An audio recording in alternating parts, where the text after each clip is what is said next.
Tonight's episode is brought to you by the Be Real Podcast Network. For more episodes like this, go to BREELnetwork.com. Enjoy the show.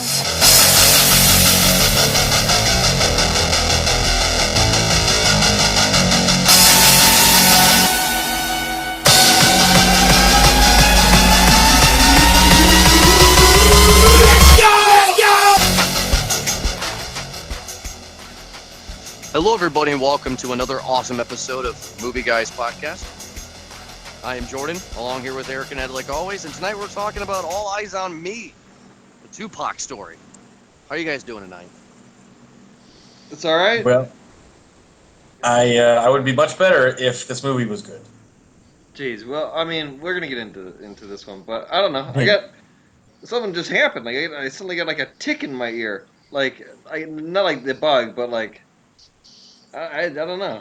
I just right before we counted down there, like it just got a little tickle. Like something's just. This has nothing to do with anything, but I just thought I'd share it with you guys. Thanks for sharing that. Like it just now happened, and I wanted to share it, let you guys know that I guess if I wake up in a coma or something tomorrow, I let it be known that there was a tickle in my ear. Do you smell toast? Don't tell me that. Because if you smell toast, then you have an heart attack coming. Or a stroke. Or there's yeah. just somebody just cooked toast. Yeah, like I don't even own a toaster, so like I really would know that if I smell toast, I'd be like, well, that's really alarming. I don't have a toaster. I don't even have a bread. No, it'd be amazing. I mean, do you need me to send you money because you sound as broke as Tupac was portrayed in this movie? He was struggling, right? But here's the thing, like with this movie, is that so I fully know the story of Tupac Shakur, as it was told in this movie. There's nothing new to I knew his legacy pretty much, whether it be from documentaries before it or that Resurrection movie, the previous Tupac movie, or whatever documentaries or anything else before it. But like this movie was paced really weird. Because when you're talking about his rags part of his story before he goes into the riches, like yeah, he was poor, and then suddenly he's on tour and he's making money, and it's just like, and then boom, all of a sudden he's on the top, and it paced itself really weird. This movie, that's I don't know. That's like the one problem I'm having with this movie is that the pacing just seemed like okay, well that seemed a little up and down. I completely agree with you. Like, I'm all about like movies starting in the middle, like the middle part's present, Yeah. and then you go back and flashback, and then you get to the present in a sense, and then everything else is told going forward.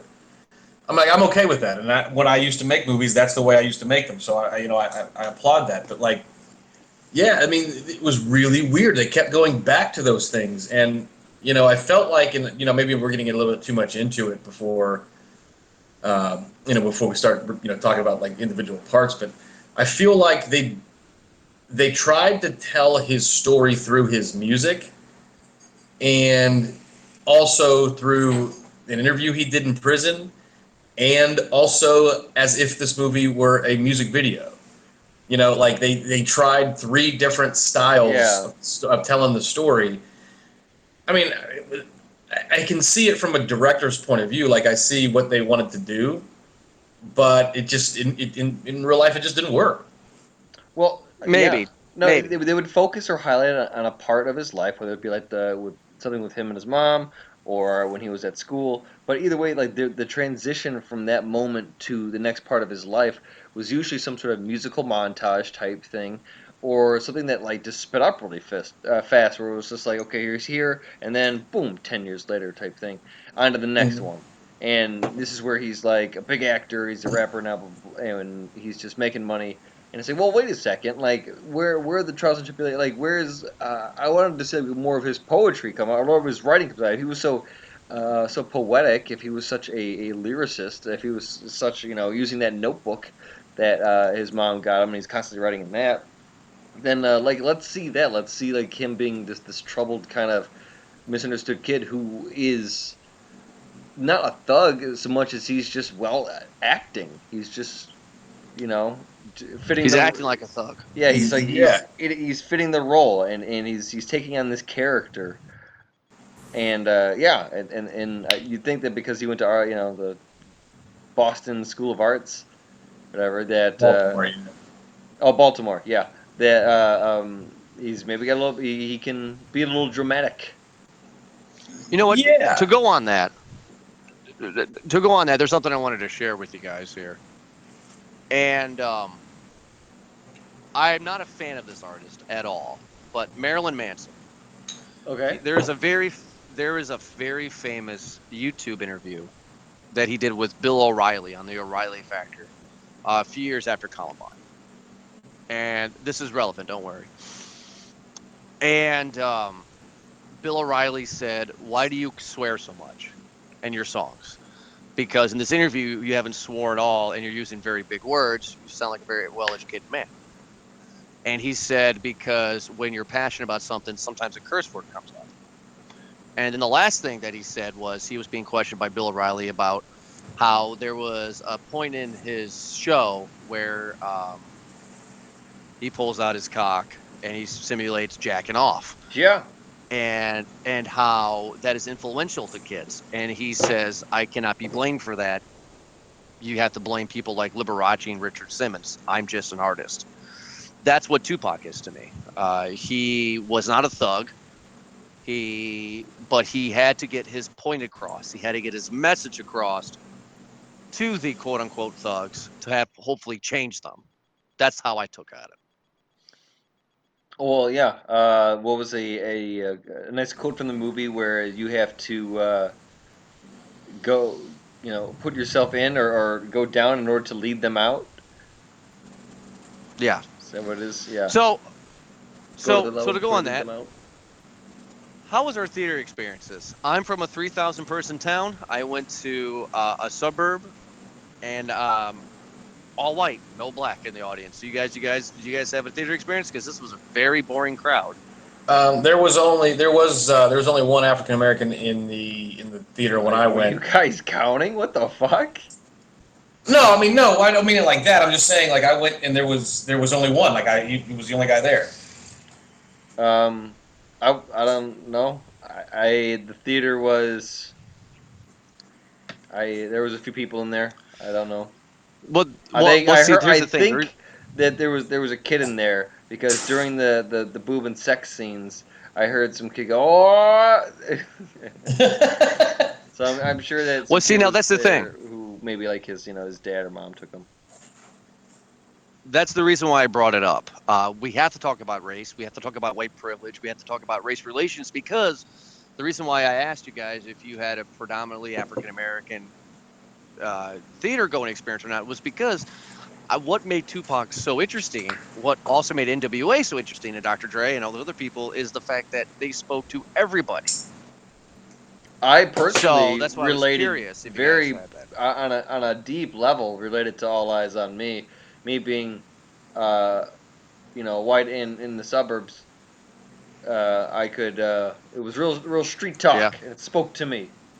I got you. I got you. You can't see me. Oh, the blind stares of a million pairs of eyes, looking hard but don't All right, realize. John Cena, can't see me.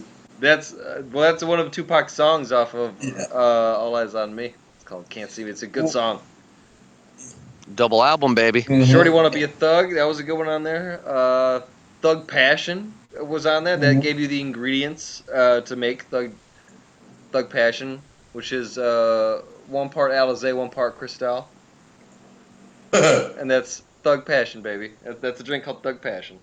Yeah. Well, I mean, I grew up in it was a very poor neighborhood, and I was only me and one other Caucasian kid, and everybody else around me was African American. In terms of like the group I hung out with, and I will say I started to assimilate to the culture, and there were times where I would wear do-rags. Now, as an adult, I look back and say, okay, that was really stupid. You're overly assimilating. You're not being who you are as an individual. But I I didn't grow up as poor as Tupac. My mom was not a crackhead, but I did not have a good relationship with my mom whatsoever. And Tupac's music's always been something that has spoke to me in a lot of ways. Like I could have gone down a very dark path that, thanks to my education and my dad, really, that I didn't go down. So, I've always admired Tupac's music in a lot of ways, and as somebody who likes, I hate to say it, this is going to make me sound a little fruity, but like somebody who likes poetry a lot, I've always seen Tupac as a poet that just expressed himself as a musician, just like Jim Morrison was a guy who was a poet and expressed himself through music. So I just sort of felt like the two of them, specifically Tupac in this sense. I've always been a fan of his music, and I feel like this movie portrayed him. Excuse my French, but it portrayed him as a bitch. Okay. Oh, strongly disagree. Strongly disagree. Okay, how so? Well, Eric and I met up today for behind the scenes for the fans.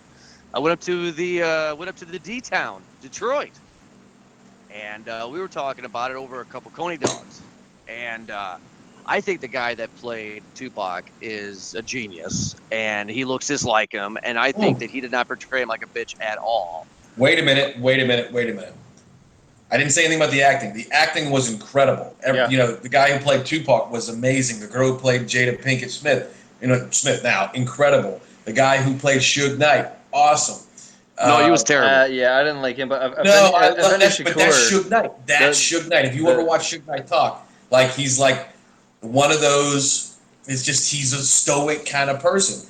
Maybe they embellished and made him more mob bossy than maybe he really No. was. That's what he wanted to be. I think it was more so just because I'm comparing it, and this is completely a biased thing.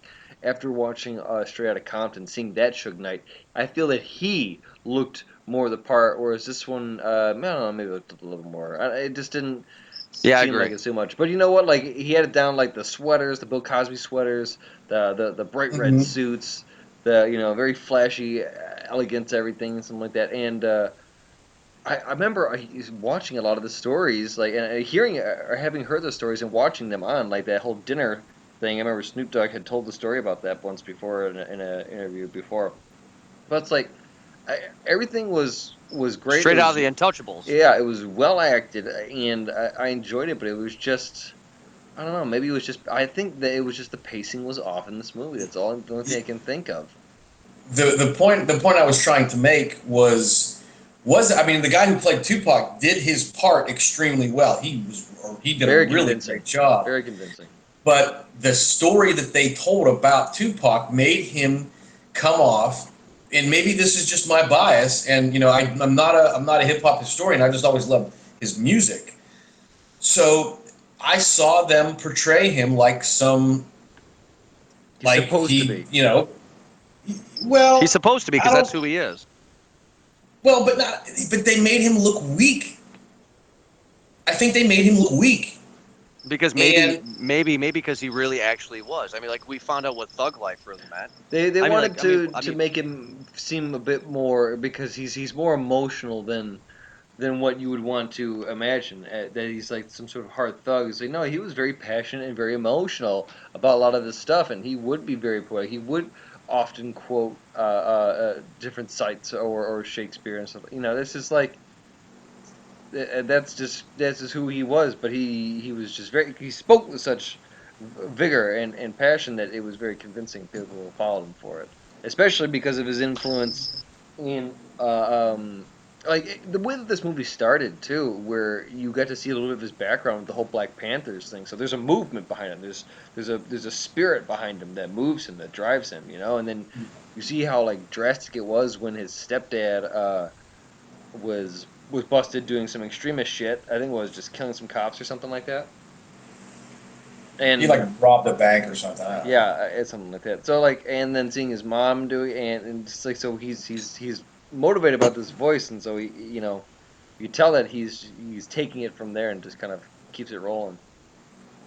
And I like the way that they depicted that. Like that was That was pretty cool. I just kind of seeing him living in whatever the fuck it was in California. And Yeah, guys, you know what? I mean, here's the thing. I was going to this movie hoping that it wasn't Notorious, and it wasn't. I think this movie's better than Notorious. This movie is not better than Straight Outta Compton, No. but I don't agree with some of our friends that do other podcast shows have made comments to us on Facebook that it's like a Lifetime movie, and it really isn't. I mean, this movie's not a Lifetime movie. I think this is great. This is our first time ever getting a Tupac story, and I did not hate it. I mean, nothing in this movie was I sitting there folding my arms going, oh my God, let's move on. I never had that issue with this movie. This movie was very mediocre.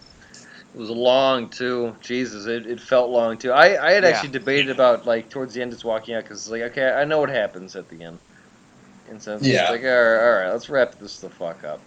So I Yeah, it got should be. yeah, but I don't know. I was just like yeah, I'm like, there it's was no fine. Just reason watch it for it to be once. 2.5 hours. You guys are right. 2.5 hours is I ridiculous. think 2 hours is they took a perfect. long time with the music stuff, like with the music highlights where they were like showing. I listen. I appreciate that in this movie that they played songs according to its chronological release. So Hmm. like whatever was happening on in his life, like whatever jam that was whatever he was doing, whatever hit he had that was the top, they would play it in the background. And so you could really get a feel like this is his stage in his life. This is when California Love was fucking big. This is when Are You Still Down just came out, or Machiavelli just came out. Like there was a lot of cool shit. So I like that part, but they just damn it, man, that one like concert scene where he's topless and I mean that took way too long, man. There was just long music scenes, and Well, Do the you reason think? I Do think you that they guys think that's focused gonna? specifically on that one is because there is a Live at the House of Blues album. It's that, you know what I mean? Like he was live at the House of Blues, and that's like the all that one shit live album. way too long. The whole Biggie thing. I mean, they didn't need to focus on that drama as long as they did, and highlight that. Like that could have been sped up, I think, a bit more. But like, there's Like how they did in Notorious. They sped it up. yeah, exactly. Like it didn't need to be, or but like the way the maybe even some of the jail scenes seem to be like a little okay. Like we don't need to see him getting off the bus. We can just say we already you're going to jail, boom, and then have him walking down the hallway. That you cut that out. That's like 3 minutes right there. You can cut out. I mean, I'm being over analytical right now, but Well, but I feel like this movie like here's really is one of those where yeah, if you cut out maybe 15 minutes of this movie, then you might actually have a easier to watch movie. and I think what you're saying, and it's gripes I think all three of us have had. I think that comes from an inexperienced director taking on a movie too big for him, too big for what his skill set was. Sure, and he wants to fit in all parts, just like well, this is important, this Yeah, is important, this is he important. didn't. Yeah, he didn't know what to leave out. He didn't know what to put in. Like he didn't know how to pace it right. The guy's literally done 100 Nicki Minaj videos and then All Eyes on Me. Is that what it was? Like that. Yeah, I mean, I'll have to look it up, but like I think he did. He did something else too. I forget what it was, but like he's trying to transition, and that's okay. But like basically, this director went from single A to the major leagues in one day and couldn't handle the curveball Right. that got thrown at him. You know what I mean? You don't expect an 18-year-old kid to be able to hit major league curveball, Justin Verlander curveball. Well, But in that part, I guess he did okay. I mean, whatever. I'm just saying, I'm like, trying to look at the stats on this movie here. So it was yeah, directed by Benny Boom. Is that really? Is he's just a bunch of Oh well, he's got a bunch of other weird stuff underneath his belt. Oh yeah, he did. Juicy J featuring Nicki Minaj. Good call. mhm. Oh wow, he did a bunch of Nicki Minaj videos. You see, All right, checks out. He did the math, boys. mm-hmm. Yeah, I wasn't making it up. And I also noticed, and this is just a side comment, that I think there were like three people from this movie that were also in The Walking Dead. Yeah. Yeah, I know, but Michonne playing Tupac's mom is wonderful casting. I mean, She's an my incredible God. actress. She was great as Tupac's mom. She looks just like her. It was ridiculous. Yeah, she did a really good job. Yeah. And Afeni Shakur is a tragic figure in a way because, like, you know, she was a crackhead that really didn't mean to be a crackhead. She was just depressed. And then she turned into one, and then she got herself out. Rough living, man, and single mom of those kids. You know, they didn't Yeah. really. I don't think they needed to stress the relationship with the siblings so much. Right. Yeah, they didn't. I agree with that. So it was. I mean, again, I enjoyed it for what it was, but I don't know. It just there wasn't anything new. It just seemed like the same thing that it feels like I've seen this before. You know what, Eric? That's really awesome you said that because I agree with you. When I was in the theater watching this, I was like, wow, this kind of seems like Straight Outta Compton. This kind of seems like Notorious. It does seem like its own thing. And I think that's what maybe would have made this movie more successful is if they try to make it its own thing. And they didn't. And Ed, you're very right. This is a guy who was a AAA guy who came into the major leagues and just didn't know how to hit that curveball. I mean, like, you guys are right. I think all three of us are in agreement, which is strange for Movie Guys podcast. All three of us agree on the same stuff, which is, and the character and the actors that play the characters are amazing, but the story and the direction was just very, very minuscule, very lacking, and we didn't get the movie that we wanted to get out of it. That's how I take this conversation. I completely agree with that. I didn't get the movie I wanted. Yeah. So I feel that maybe if they had focused the highlight on something a little bit more, then like maybe more on his mom, or maybe more on the threatening relationship with him and that the New York thug guy. Oh, I can't remember his name in the movie. Yeah, I'm trying to look it up right now. I think it was Atron. Is that what it is? It was Well, while like he's looking that up, Ezekiel or something we're like forgetting that. about the Nigel. Humpty Hump, Right. right? We're gonna forget about the Yeah, Humpty Shock Hump in G. this movie. Shock It's G. so Shock G with the luck. Humpty Hump, There was a man. lot of good references in this one. So I mean, Snoop Dogg joined in the cast here to say what up because of the Death Row family. That was big. I always feel like that guy was like his voice was dubbed. You know? Was that the same actor that played Snoop Dogg in Straight Outta Compton? I'm just curious. No. It didn't look No, like it. it wasn't. None of the guys from Straight Outta Compton were in this one, but the guys from Notorious were.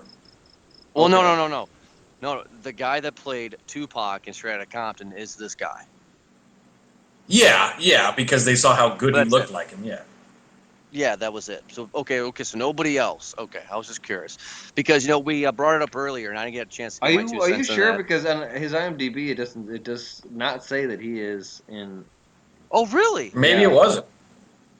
Maybe Yeah. it wasn't then, because if it's not on his IMDb page, then that's accurate. Wow, because the guy in Straight Outta Compton looked just like fucking Pac This as is well. basically his only credit right now. Oh my God. Is his I movie? mean, but And I mean, he's doing it obviously just because he looks just so much like him. Jesus. yeah, I know he's not gonna get anything after this. The actor who's playing Pac is gonna be like the actor who was the pirate in Captain Phillips. He'll have his 15 minutes and then he'll never do anything again. Well, we'll see. I mean, All those boys who were in Straight Outta Compton found work. So we'll see. They yeah, were because they all in don't King look Kong. like the people. Yeah, they're all in King Kong besides Ice Cube's son, which really, What are you what's talking Ice about? Cube's son Easy E. done? The guy who played Easy E looked exactly like Easy E. Oh my God, did he ever? Yeah. Yeah, And fine, fair enough. the guy who did Dre actually looked pretty well like him too. And of course, almost. Ice Cube's son. Goddamn, dude, looked just Yeah, like look Ice just Cube. like him. And that's why we're talking about earlier when you guys were saying about Suge Knight comparisons. I actually do prefer Suge Knight personally. Suge Knight's character, the actor that played him in Straight Outta Compton more than this one. I believed him more as Suge Knight. He felt more of a threat to me. That This stare, guy right? just, That very intimidating stare. yeah, this guy just felt like a generic big black guy, that they found. It didn't seem like a guy who was made to fit Suge Knight because Suge Knight, as an individual person himself, is a character. Well, I mean, my he God. looks Latin and looks like he is Dominic El Santana. I He's the know, one. right? Yeah, Suge Knight as a real life character is the guy that basically says, "Oh yeah, Tupac's still alive." No, yeah. It's just amazing because Tupac is still in. I'm not sorry, Tupac, but Suge Knight's still in jail if I can remember. He's in there for And life because Yeah. because he killed someone during Straight Outta Compton. Mm-hmm. during the filming of Straight Outta Compton, Yeah, Suge Knight, the real guy, killed somebody during the filming of that movie. yeah, he backed over somebody. I think Like I because of the movie, or just because he's Suge Knight? because he should not. I think he backed over. I think the story reads. I might have to actually look this up to validate. But I think he backed over some guy and then like went forward and then backed over him again. that So Oh sounds like that God. sounds like Suge Knight. so deliberately ran over the guy. I think I could have read some fake news on that one, but either way, Him and Cat Williams were arrested for doing something. They like stole a camera or something. Well, see now, I mean, like Suge Knight himself. I mean, like we gotta talk about Suge here for a second because we talked about Pac for a while, but Suge is a very influential part on Pac's career in the real life. I mean, Suge Knight was just this typical NFL player kind of guy. I mean, like he was just a guy that was from the ghetto that was good enough that he got to the NFL and he played on the practice squad for a few teams, nothing really major, from what I could remember. yeah, you know what? Like they did focus on a little bit more on Suge Knight, and I like that because this is a guy who wouldn't ask; he would just take it. And Absolutely. he treated all of the family like they were family. They hooked him up. I like that. Yeah, when Tupac just got off the plane to California, he's greeted with a suitcase full of money and a death row train. Do you have a pet cricket, Road? That's me. Yeah, sorry. Continue. But yeah, so he takes care of his crew and entourage and employees, and I think that's. I mean, it's very much of him to do that. And then, do you remember that part where uh, you see all this experience, and Tupac knows that Suge Knight is just this vicious fucking dude, and he's just like, well, he won't ever do that to me because I'm fucking money. You know, I'm Tupac, he ain't gonna touch me, but that's some messed up shit. Uh, Mm-hmm. but there's that part when he had originally Tupac wanted to leave, and he asked All Eyes on Me, or I mean, no, he asked Suge Knight and All Eyes on Me after that shit too. He wanted to split, and when he was going through that hallway when he first saw the guy get the shit kicked out of him, Mm-hmm. and he thought, oh man, is he gonna like that? That's Suge Knight. When you're just that's what I feel that why they did it so well because you're just like I'm scared. I don't know what the hell his next move is gonna be. I have no idea what his next move is gonna be. That's why I like Suge Knight in this character. Suge Knight is what Tony Montana was trying to be. Suge Knight as a real person is fucking terrifying. So I mean that actor did a good job in that part where he was always very calming. Yeah. He's like, okay, well, all right, we're gonna hook you up. Let's go. Let's go in this room over here. He's like, oh shit! Like the way you saying that, man, like it really is creeping me out. He's like, no, we're good, we're good. Let's go in the room. You know, and you just Yeah. you're on edge every time. You're just like, God damn it, dude. You don't know if you're gonna leave the room alive or not. Yeah, exactly. I'm gonna get my ass kicked, aren't I? Yeah. Like, oh, I'm gonna get beat the fuck up. And the way the troop I just mean, follows, you know. oh, I know, right? It's anyway. Let's talk about the ending real quick here before we get into our finals. What do you guys think? Do you think it was necessary to show the violent ending or not? What do you guys think about that? Yeah, I mean, and they used the real footage. It looked The like Vegas. the real Vegas footage. I mean, I could be wrong because they reenacted everything No, else. that looked pretty on point. Yeah, like I've seen that before, and it looked really damn close. If it wasn't recreated, Yeah, that I'd looked be I really on point. So I would say yeah I again like it wasn't like anything that was groundbreaking. I knew how it was gonna end, but oh well, whatever. He shot and died. That's what happened. Mhm. Who do you guys think killed Tupac? The same people that killed JFK. uh, Suge says it was his ex-wife and Suge's ex-wife and the former head of security for Death Row. They tried to kill Suge and to take control of Death Row Records. Suge has said that, and then the other theory is that Suge tried to have him killed because he wanted to leave, and he was going to leave anyway and take out. He owed him so much money, and he was the money for death row at the time. Yeah, I So don't it's know. one of those two things. I don't know. I don't care that much. I actually agree with Eric. It was definitely the third shooter on the grassy knoll that killed Pac. He was there, man. Yeah, it's I don't know. It could have just been some hot-tempered thug who just like, oh damn, Jesus, my ear just came back to normal. Nice. Well, I think it's because it muted himself when it kicked off that AC that he had. You know what it was? Yeah, OJ. OJ did it. yeah. We can just convict him of everything. It seems like it to be a hot trend lately. But I mean, do you just want to go into the reviews then? I mean, yeah, basically? yeah, we got to. We have to, because this movie is very mediocre, very generic, and there's not much really we can get into in detail about it. But let's get into our final reviews. Ed, how much money would you pay to see All Eyes on Me? That's away from the. That was gangster there. No, I'll go first actually. Oh, okay.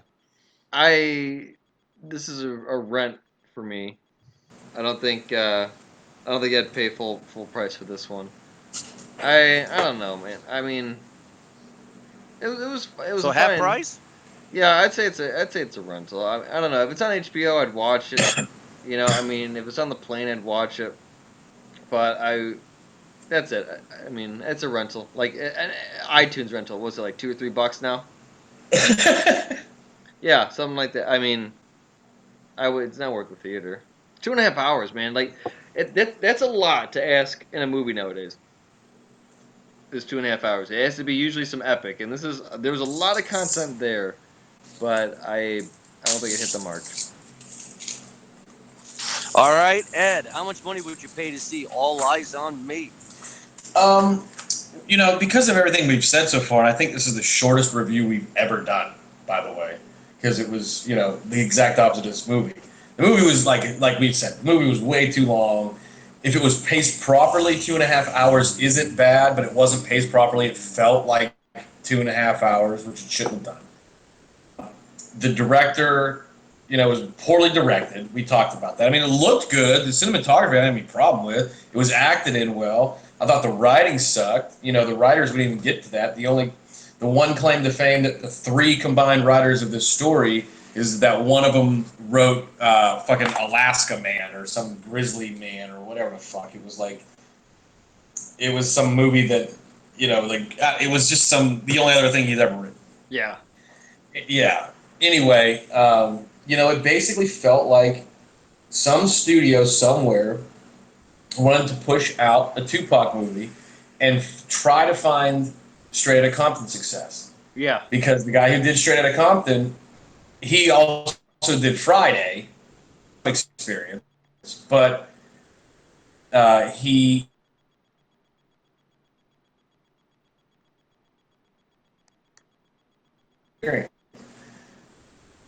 so I mean I don't want to hate this movie because I loved every aspect of the actors. I loved the story because I love Tupac. I think they told the wrong story about Tupac. Yeah. And that disappoints me because it almost makes me feel like you're not going to get a good Tupac movie.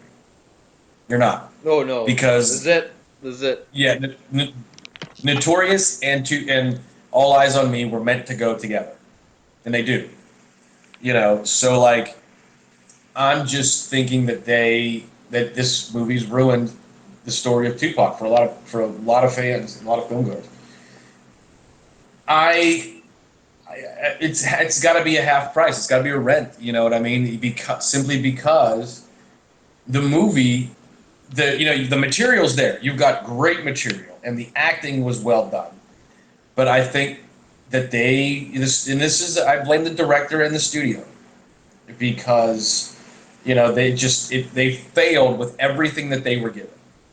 You've got the actors are on point, and the material that you are given was perfect. They fucked it up. The director didn't direct very well. He didn't know what story he wanted to tell. The writers didn't know what story they wanted to tell, and the fact that the studio let this go meant that they didn't know what story they wanted to tell either. So it was basically the blind leading the blind, no eyes on anybody. So we got to let this movie rest in Doug's mansion. Yeah. No eyes on me. Nice. Yeah. I'm gonna give this one no money. Don't spend any money to see this movie. And the reason why I say that is because this movie never should have been made. And the reason why I say that is because the only reason why this movie was made was because of Straight Outta Compton. Straight Outta Compton came out of nowhere. Nobody thought that was going to be a huge success, but it was. And it's a good freaking movie. And if you haven't seen it, whoever listening to this show, you need to check out Straight Outta Compton. This movie was made strictly because of that movie, trying to get the success for it, and it didn't have the right people in place to do it. At least Straight Outta Compton, like Ed, like you said, you had a veteran director who has made, dare I say, black exploitation films before. You have people that actually lived it and stuff. Every person that's lived this issue with Tupac, half of them are fucking dead. Or in jail. Or in jail. So it's like, it's not terrible. I have seen worse. I told Eric that today. I have seen worse, but it's not that great. And I was disappointed with being a mediocre Pac fan back in the days of my white suburban hood growing up. But anywho, so overall, that's our review for All Eyes on Me. If you guys want to check it out, check it out. But we don't really think it's worth your time. But what is worth your time is next week. We're not going to say what's going to happen next week, but next week we have a special episode, and I'm sure Eric is as excited about it as much as I am. We'll make the announcements soon enough when everything is ready to go.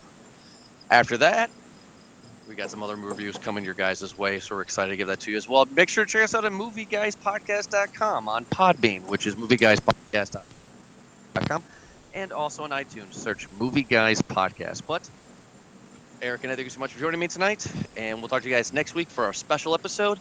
But until then, have a great night.